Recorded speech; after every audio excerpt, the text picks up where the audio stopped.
Bonjour et bienvenue dans ce nouveau live Famille Academia, organisé par Academia et destiné à tous les parents. Je suis Marie Rejvar, directrice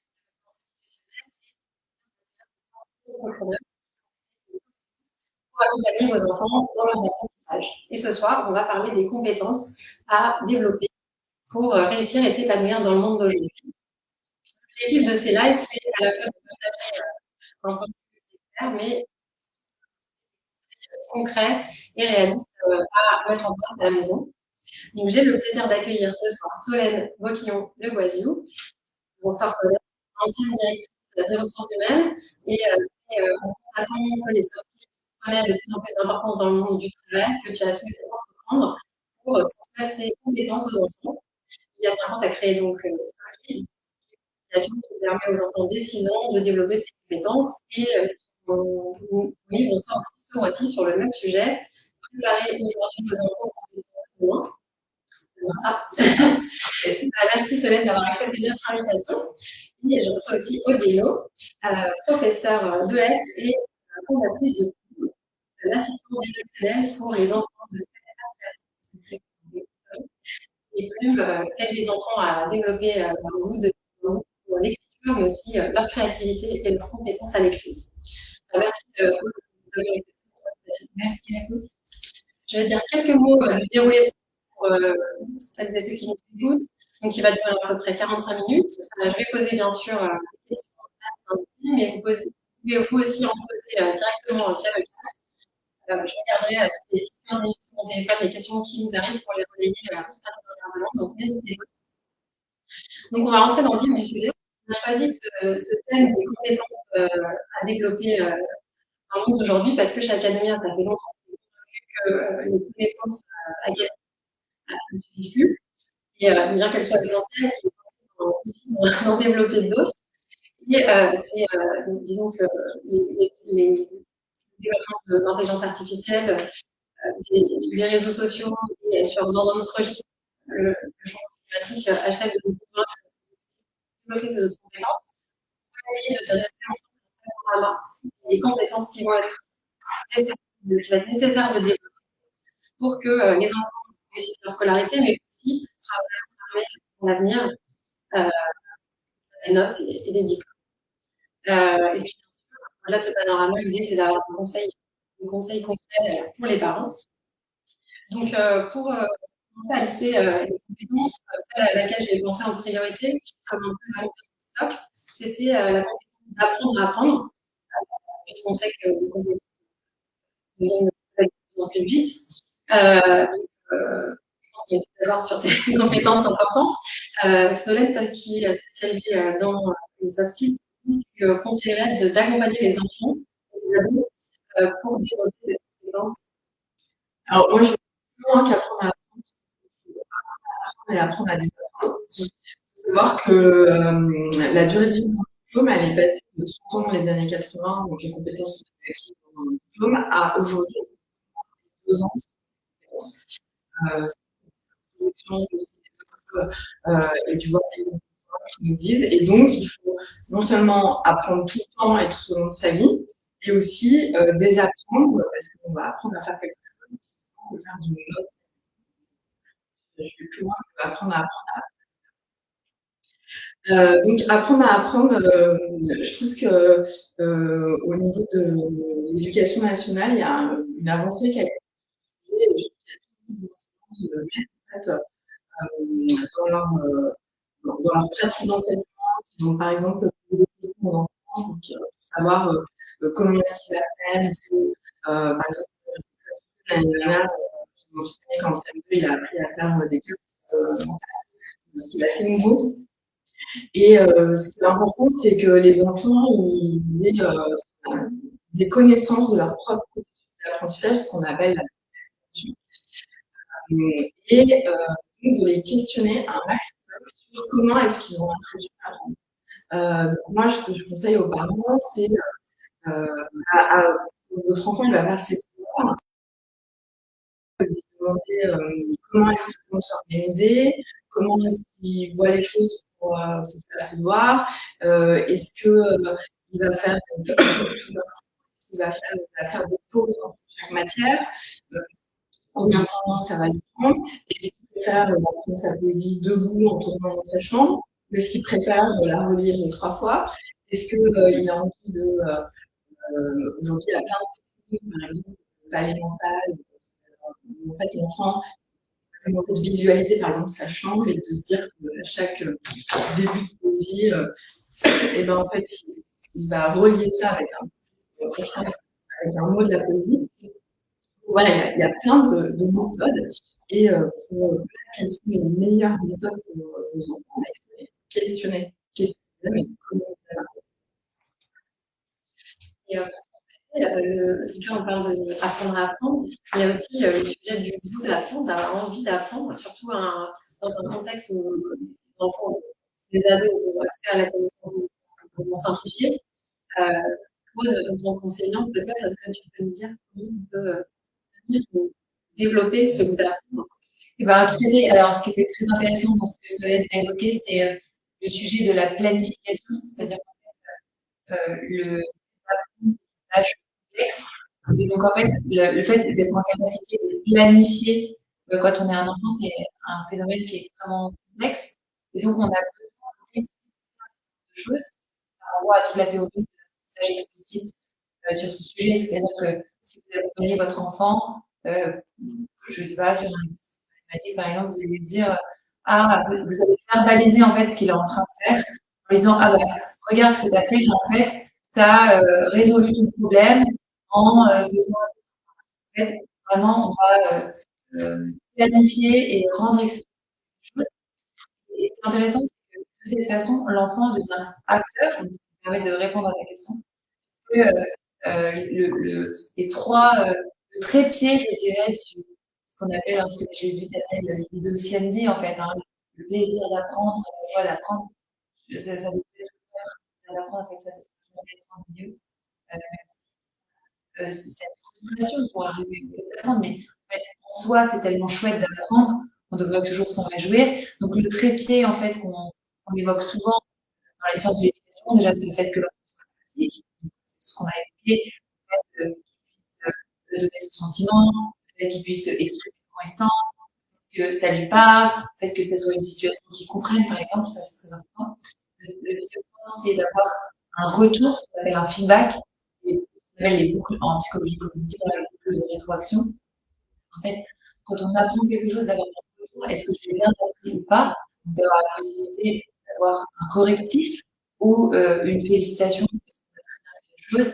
Et la troisième chose, c'est de ressentir du plaisir, de la satisfaction, parce qu'en fait, et ça a fonctionné en fait.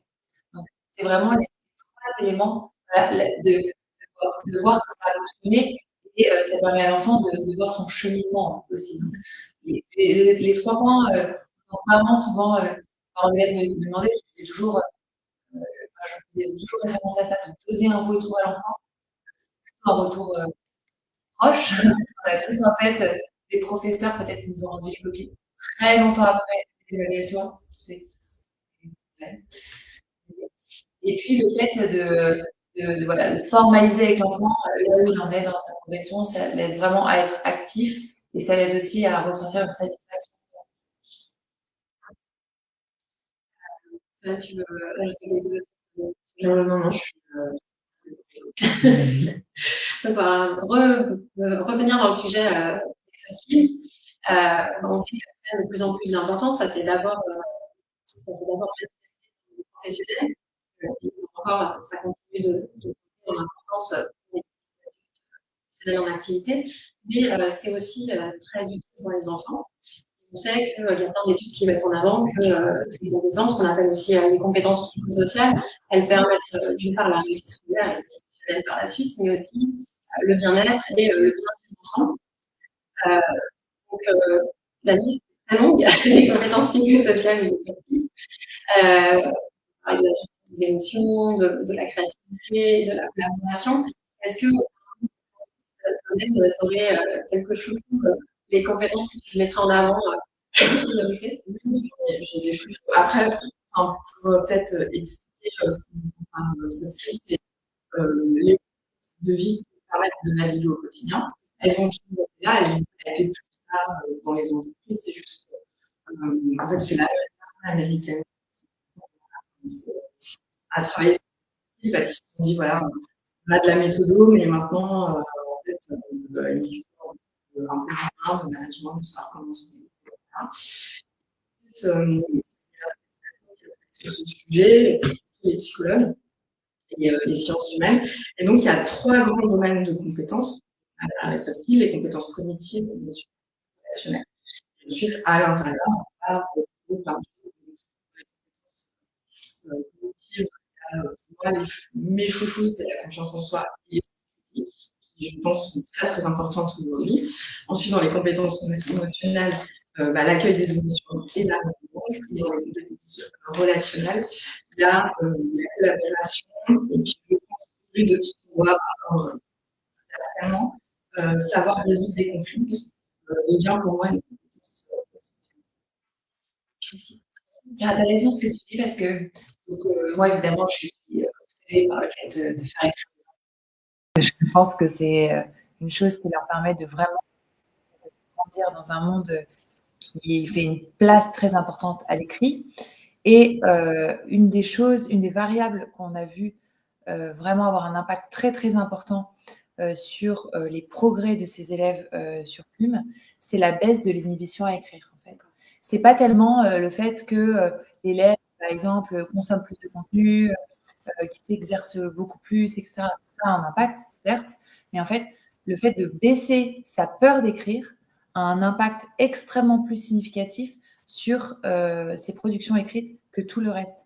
Donc, en réalité, c'est pas du tout une compétence grammaticale, une compétence lexicale, etc., qui sont là des compétences de technicité. Souvent, on évoque l'enfant est mauvais en expression écrite, il lit pas, il est comme moi, il n'aime pas écrire, etc. Non, en réalité, une des premières choses, c'est sa capacité à avoir confiance dans le fait qu'il va produire un écrit. C'est quand même incroyable. Ouais, mais c'est tout l'enjeu aujourd'hui de sujet de démocratisation des soft skills ou compétences psychosociales, comme on le dit à l'éducation nationale, c'est de comprendre la corrélation vraiment positive qu'il y a entre réussite scolaire, réussite académique et développement des soft skills. Et nous, par exemple, on travaille avec le laboratoire en neurosciences et sciences de l'éducation de l'APSIDE, de Grégoire Boss, qui est, je pense, la dernière fois. Et on regarde, par exemple, la corrélation entre le niveau de mathématiques et le niveau de confiance en soi et le niveau d'accueil des émotions. Et pour l'écriture, c'est pareil, il y a un certain nombre d'études scientifiques qui montrent que plus on a confiance en soi, meilleur on écrit. Et donc, on va avoir tendance à se dire, pour être meilleur, il faut refaire et refaire tel exercice, en travaillant juste les émotions. Je donne un exemple, il y a une étude qui a été faite dans un laboratoire à Bordeaux, qui a juste donné aux enfants, avant de faire des maths, des émoticônes. Comment je me sens avant de stressé, etc. Juste le fait de dire comment je me sens et pourquoi je me sens fait augmenter les résultats en mathématiques. Très intéressant. Ouais. Et de quelle manière vous diriez qu'elles sont transmises, ces compétences, dans l'environnement scolaire aujourd'hui? Donc, on a parlé d'apprendre à apprendre, ça s'améliore, d'après ton expérience, notamment Solène. Est-ce qu'on peut estimer que sur les compétences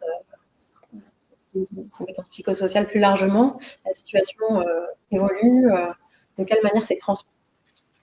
Quand même, moi, je trouve une plus grande prise en compte des phénomènes d'apprentissage, presque par le sujet de la différenciée, c'est-à-dire qu'en fait, on va chercher à apprendre la singularité d'apprentissage de chaque élève. Donc, franchement, il faut s'en réjouir parce que c'est ce qui va permettre de mettre de l'égalité aussi, de la confiance. Voilà, chez chaque élève, en fait, je vais être considérée pour ce que je suis, et c'est-à-dire je peux être à l'école qui je suis parce qu'un adulte bienveillant va s'occuper de me proposer une situation d'apprentissage adaptée à qui je suis. Ça, c'est quand même une chose assez importante. Je pense notamment à tous les enfants qui présentent des troubles des apprentissages.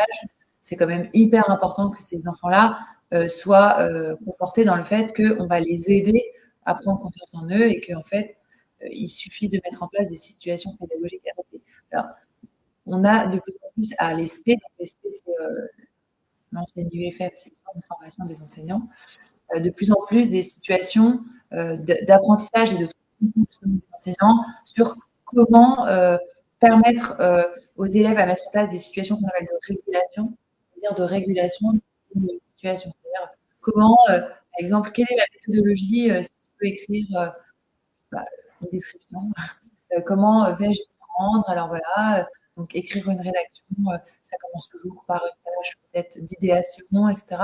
Et donc là, on voit bien que l'apprendre à apprendre, en fait, il a toute sa place et c'est tout ce que tu évoquais sur le méta qui est si important dans l'apprentissage. Après, il y a aujourd'hui une vraie volonté politique de faire bouger les choses. Il faut savoir qu'il y a un plan interministériel de développement des soft skills qui est piloté principalement par le ministère de la Santé et le ministère de l'Éducation nationale. Depuis la rentrée, les soft skills sont dans la formation initiale des enseignants, alors qu'avant c'était dans la formation continue, donc c'était selon leur bon vouloir de faire cette formation pour intégrer les soft skills dans leur pratique pédagogique. Aujourd'hui, maintenant, c'est dans la formation initiale. Et donc, il y a apprendre à apprendre qui est assez présent. L'esprit critique, évidemment. Ça devient un vrai enjeu, notamment pour lutter contre les fake news. Et puis, là, on va voir à la rentrée septembre arriver les cours d'empathie, de vivre ensemble, etc. Et en complément de ce qui existe, ce qui est fait à l'école et ce qui va continuer à être fait et de plus en plus, qu'est-ce que vous pourriez conseiller en termes d'activité ou peut-être aussi en termes de comportement à favoriser, puisque on sait qu'on apprend en imitant aussi. Donc voilà, quelles activités ou comportements favoriser à la maison pour vos parents? Alors, moi, la première recommandation, quand on me demande je préconisais, c'était vraiment, il y a un sujet autour peut-être des devoirs quand on est un parent. Et j'ai des souvenirs terribles de moments où les élèves, quand je leur demandais de faire une rédaction, en fait, ils étaient terrifiés. Je voyais l'angoisse poindre dans leurs yeux, ils se mettaient à transpirer, etc. Donc, en fait, il y a quand même un sujet autour de nous, en tant qu'adultes, on a des attentes envers nos enfants. Et je ne dis pas que c'est bien, je ne dis pas que c'est mal, j'ai beaucoup d'attentes à l'égard de mes 3 enfants. Mais en fait, à un moment donné, il ne faut pas que ça crée une situation de tension qui ne va pas du tout aider à mettre en place des mécanismes d'apprentissage. Enfin, ça, c'est vraiment, je pense, quelque chose d'assez important. Souvent, quand on fait les devoirs, on finit par se jeter la tête, c'est que il y avait des attentes et qu'en fait, s'est senti mal ou jugé ou dévalorisé. Voilà. La première chose que je vois souvent, si je peux rebondir là-dessus, on a un vrai sujet en France qui va au-delà de la confiance en soi. En fait, on est dans un pays, il y a un vrai problème de confiance au sens général. Un chiffre, il y a 80% des Français qui n'ont pas confiance dans les autres versus 52% du reste de l'OCDE. Donc, ça veut dire que on ne fait pas confiance. On est un peu méfiant. Voilà, on est un peu méfiant. À côté de ça, on est classé 62e sur 65 des pays de l'OCDE sur la confiance en soi des élèves, leur capacité aussi. Et quand on demande aux élèves s'ils ont l'impression que leurs parents ont confiance en eux, on a à peu près 70% des enfants qui disent non, mes parents ne me font pas confiance. Donc, à un moment donné, moi je pense aussi qu'il faut, en tant qu'adulte, on se pose des questions et qu'on montre à nos enfants qu'on a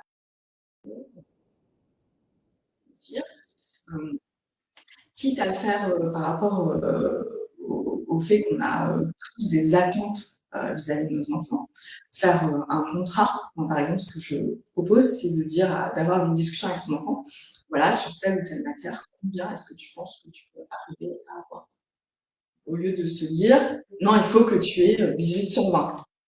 Oui, il faut créer un peu l'objectif avec son enfant. Et lui dire, voilà, maintenant, je te fais confiance pour arriver à ce résultat. Si tu as besoin de moi, je t'aiderai. Merci. Pour celles et ceux qui nous ont rejoints en cours de route, je voulais juste rappeler qu'on parle des compétences à développer pour réussir et s'épanouir dans le monde d'aujourd'hui avec Solène Bouquillon-Le Gouaziou, fondatrice de et Pokémon, fondatrice de et vous pouvez nous poser toutes vos questions dans le chat, on en a reçu plusieurs. Je vais vous en partager une première qui est vers quel âge pouvons-nous apprendre à apprendre, à partir de quel âge apprendre à apprendre à son enfant? Tout de suite. Dès qu'ils sont petits, hein, les enfants, ils peuvent apprendre voilà, à dénombrer, par exemple. La première chose, quand ils sont petits, ils peuvent apprendre à dénombrer, quand on fait de la cuisine. En fait, il faut pas. Enfin, la réalité, c'est que le savoir est partout. Donc, en fait, on n'a pas besoin d'une situation académique pour apprendre. On a besoin de la vie. Et donc, on peut, à cette fin, voilà, apprendre à apprendre tout le temps. Il y a quelque chose enfin, les études montrent vraiment que le niveau lexical des enfants est très très lié à la façon de verbaliser des parents. Donc, par exemple, ce qu'on appelle les bains de langage en psychologie. Plus vous parlez à votre enfant, plus en fait il va s'enrichir des interactions que vous allez avoir avec lui. Donc, pourquoi c'est super intéressant? On ne vous demande pas d'avoir des discussions philosophiques. Enfin, vous pouvez toujours en avoir si vous le souhaitez. En fait, c'est pas tant le contenu de la discussion que la façon dont vous allez éveiller la curiosité sur le monde, le fait que vous allez vous intéresser à lui, qu'il va se sentir une personne importante et considérée, et que ça va ancrer chez lui, en réalité, la confiance dans le fait que ce qu'il fait, ce qu'il dit, etc., a de l'importance, a de la valeur. Et par conséquent, là, on apprend déjà à apprendre. C'est-à-dire que, est-ce que tu peux me passer 3 bananes? Eh ben, écoute, on va les compter. Il y a une fourchette, ah non, c'est pas une fourchette. Est-ce que tu sais où se trouvent les fourchettes? Enfin, voilà. Je veux dire, les situations d'apprentissage sont infinies. Et c'est en verbalisant les étapes d'apprentissage que en fait, l'enfant va se rendre compte qu'il est en train d'apprendre. Et j'avais cette discussion ce matin où il y a quand même une corrélation aussi entre l'apprentissage et la confiance en soi et l'estime de soi. Nous, par exemple, chez Subkids, dans le programme Confiance en soi, un des jeux qui marche vraiment beaucoup, c'est quand on dit aux enfants de nous dire ce que vous avez appris depuis que vous êtes né. Et quand on est en CE2, ils pensent qu'on a toujours marché, qu'on a toujours une fourchette, qu'on a toujours parlé. Et en fait, quand ils voient la liste, ils se disent waouh, je suis capable d'apprendre et de faire plein de choses. Et quand on va découper les tâches, par exemple, je sais pas, votre enfant il démarre le tennis, en fait, on va tout de suite voir la finalité. Ah, tu vas faire des matchs. Non, non. Tu démarres le tennis. Donc, le premier mois, tu vas apprendre à tenir ta raquette. Pendant des semaines et des semaines, tu vas apprendre à faire le bon geste. Tu vas te dire que pendant un mois, tu vas essayer de faire le plus, de renvoyer la balle le plus possible. Et voilà, et c'est en ayant tous ces petits pas, en verbalisant tous ces petits pas, en décortiquant, que vos enfants ils vont prendre conscience qu'ils sont en train d'apprendre. Je suis frappée par le fait que je trouve qu'on est beaucoup dans un monde de l'évaluation. Et en fait, au ski avec mes enfants en février, en fait, au bout d'un moment, les enfants faisaient une espèce de fixation sur le fait qu'ils allaient avoir ou pas leur médaille. Et en fait, au bout d'un moment, ça devenait hyper oppressant, en réalité. Franchement, c'est déjà pas facile. Il faut faire les devoirs, il faut que ça fonctionne bien, etc. Et là, on est dans un moment familial, de détente, de joie d'être au contact de la nature, etc. Et en fait, on a encore ce truc de l'évaluation. Et ça, en fait, la finalité, ça devient. Enfin, dans les apprentissages, il y a quelque chose de très important, c'est la différence entre la finalité interne et la finalité externe. Un apprentissage, en soi, il est intéressant. Donc, en fait, on n'a pas besoin normalement d'une sorte de carotte de validation extérieure. Et il y a beaucoup d'études qui montrent que quand on donne une finalité extérieure, en fait, on fait baisser la motivation des enfants et des gens en général. Parce qu'en fait, on vient discréditer en fait, la finalité inhérente au fait d'apprendre. En fait, en soi, c'est intéressant d'apprendre de faire du ski.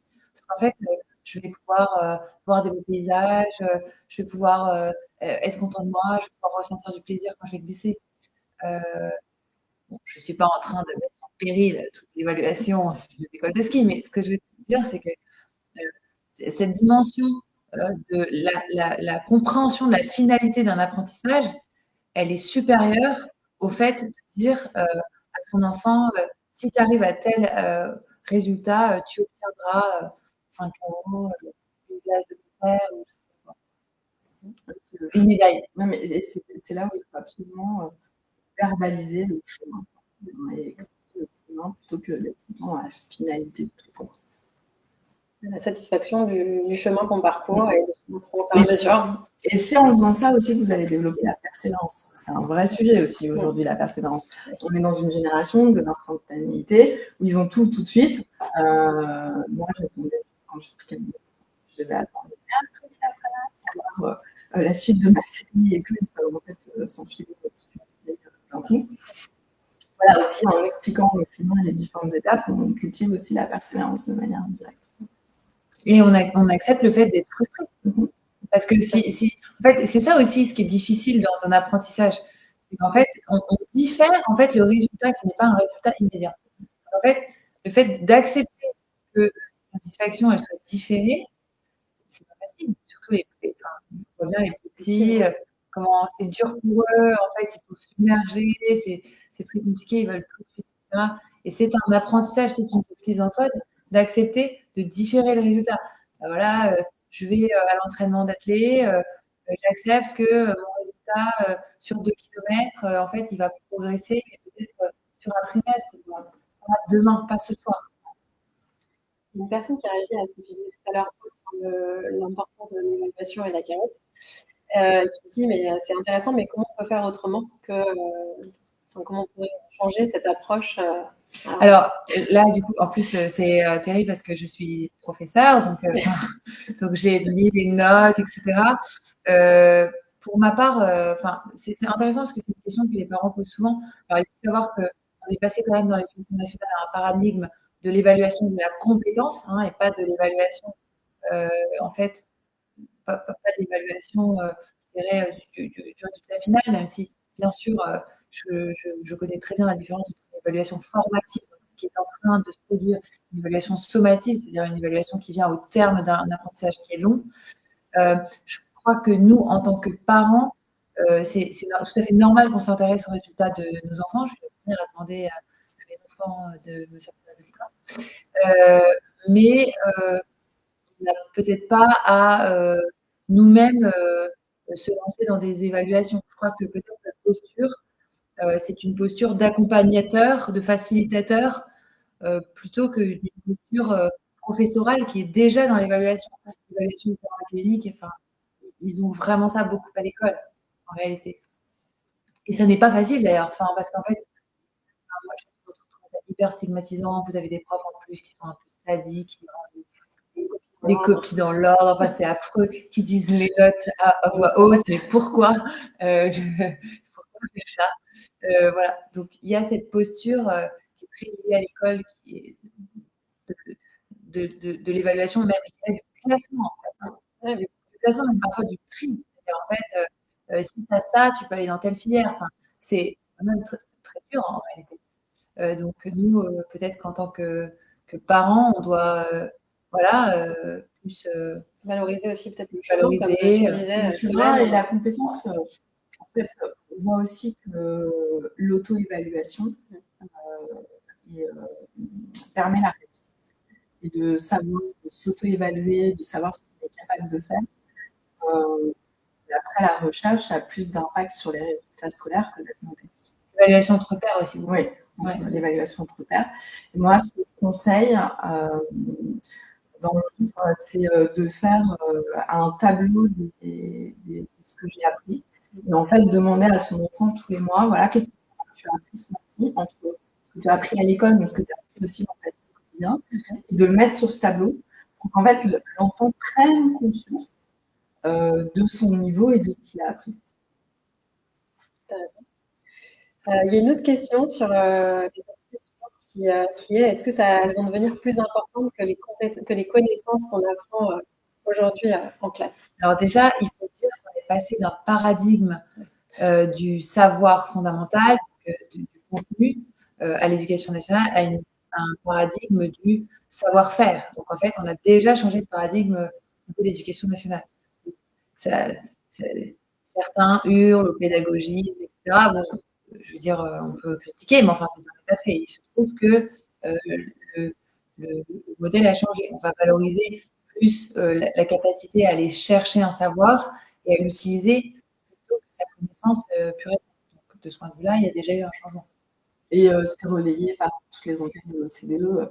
En fait, du fait de l'obsolescence programmée des compétences, du fait que des compétences et des connaissances, du fait que 65% des écoles d'aujourd'hui font des métiers qui n'existent pas encore, on sait que pour pouvoir s'adapter dans le monde du travail de demain, il faudra absolument être résilient, apprendre, savoir résoudre des problèmes, avoir des idées, être créatif.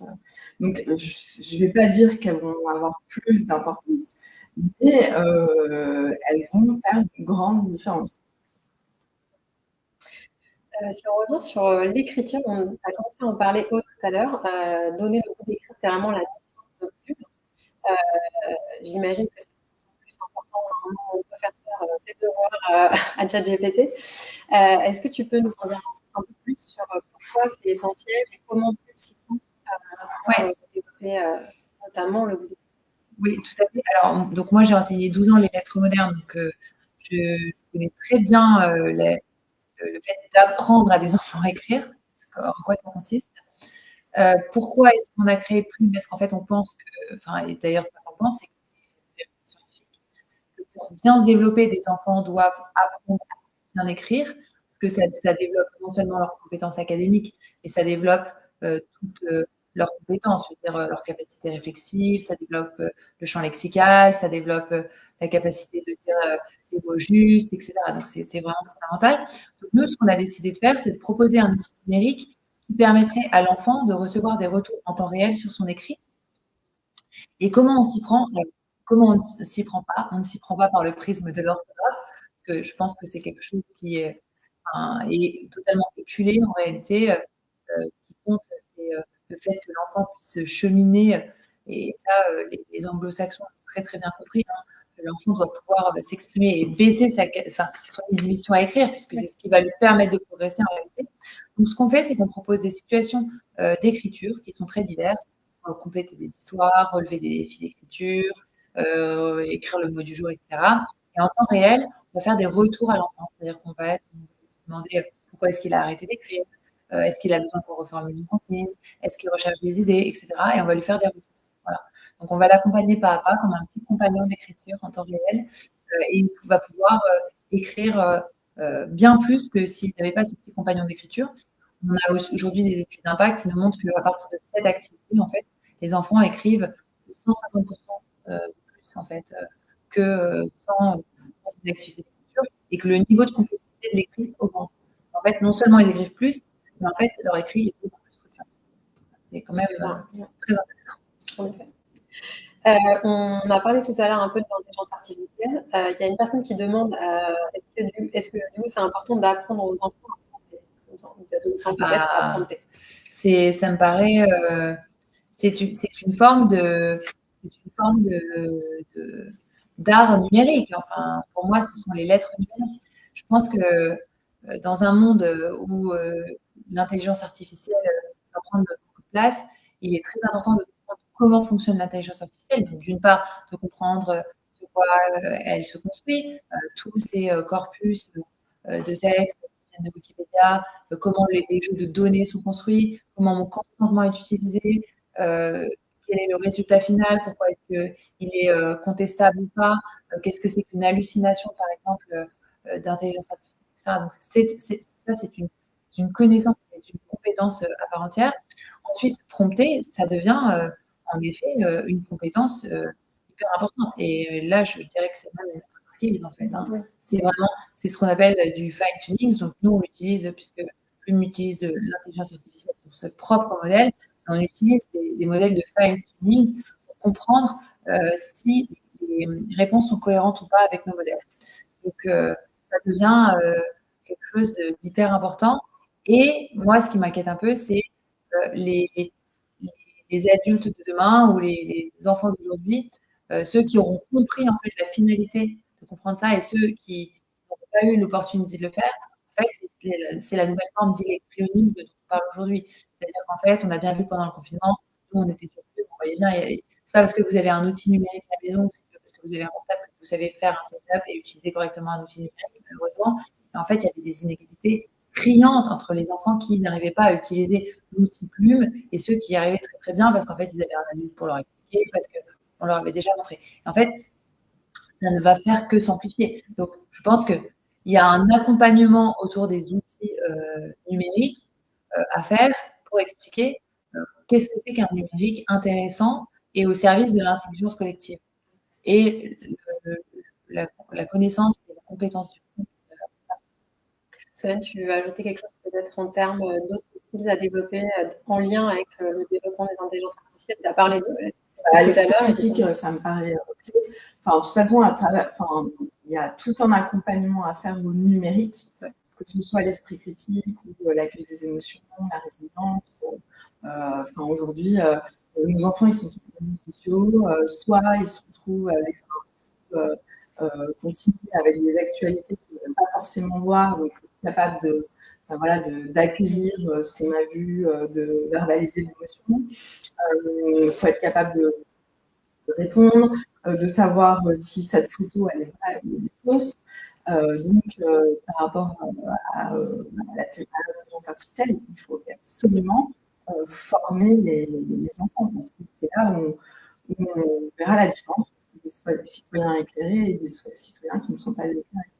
Donc, à la fois des connaissances techniques, des connaissances déjà sur le fonctionnement des données utilisées, le fonctionnement des hallucinations, le fonctionnement de comment l'intelligence artificielle donne sa réponse finalement, et puis des compétences plus de remise en question, de thématiques. De toute façon, c'est aussi bien, j'ai envie de dire, les adultes que les enfants.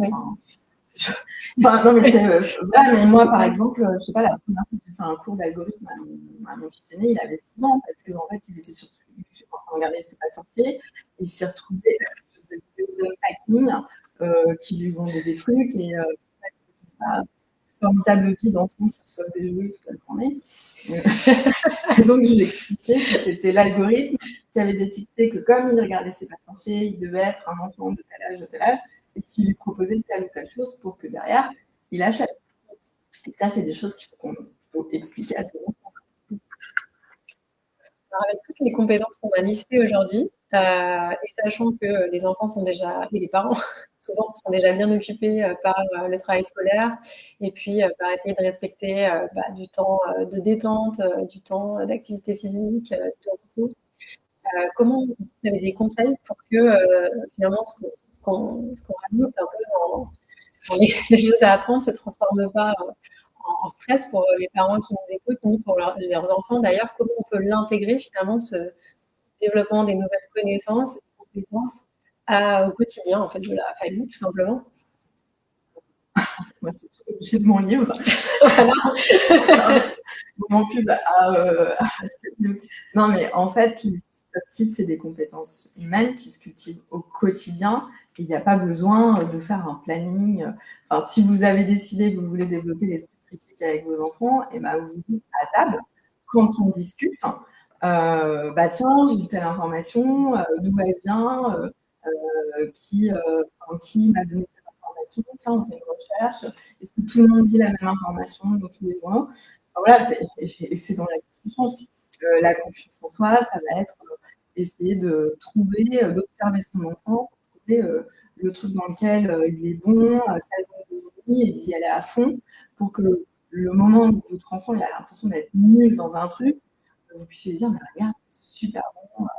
Comme je disais il n'y a pas longtemps, avec quelqu'un justement sur la confiance en soi, c'est connaître tous les Pokémon. Pour moi, c'est une compétence à part parce que déjà, on est capable de tous les retenir, donc on a une mémoire de dingue. Ensuite, il y a des stratégies à mettre en place. Donc voilà. Et puis, c'est vraiment échanger, dialoguer, questionner sur la posture parentale. Si vous voulez développer l'accueil des émotions, verbaliser vos propres émotions. Ça, ils vont verbaliser les leurs. C'est vrai que pour rebondir sur ce que tu viens juste de dire, sur les émotions, une question qui est arrivée est comment gérer l'anxiété de nos enfants, notamment en lien avec le changement climatique, le remplacement d'un certain nombre de métiers en lien avec l'intelligence artificielle, ces sujets. Voilà, comment les accompagner en fait. Alors la première chose, c'est déjà de leur dire qu'ils ont des être anxieux. Il n'y a rien de pire que de nier les émotions des enfants. Et je trouve que les adultes sont pas très bons sur ce sujet. J'entends encore trop de parents qui disent